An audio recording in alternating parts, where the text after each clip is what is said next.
በተለይ በአማራ በኩል ያለው ጽንፈኛ የሚያራግበው ነገር አለ። አንድ ጠቅላይ ሚኒስቴር ከላይ ስለሆነ ይሄ መንግስት ይሄ አመራር የኦሮሞ ነው ብሎ መፈረጅ አግባብ አይደለም። መንግስቱ የጋራ ነው፣ እየጠፋ ከሆነ በጋራ ነው የሚሆነው። ክቡር ጠቅላይ ሚኒስትር ጽሕፈት ቤት ኃላፊ በነበሩበት ጊዜ እዚህ ህንፃ ጉምሩክ የሚባል ህንፃ አለ። እዛ ላይ ስናይፐር ተደግኖበት ሊገደል የነበረ ሰው ነው።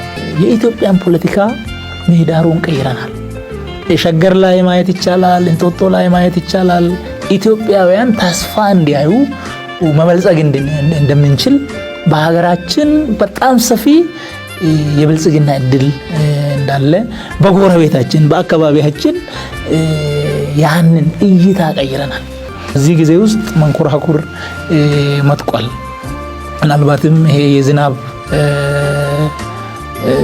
እንትንን ማዝነብ የሚችል ቴክኖሎጂንም አምጥተን አንዳንድ ጊዜ ያው ድርቅ ስለሚያጠቃን እሱንም ለመከላከል ዝግጅት አድርገናል። እጅግ በጣም እሳት ውስጥ ሆነን እጅግ በጣም ተአምር የሆኑ ስራዎችን ሰርተናል።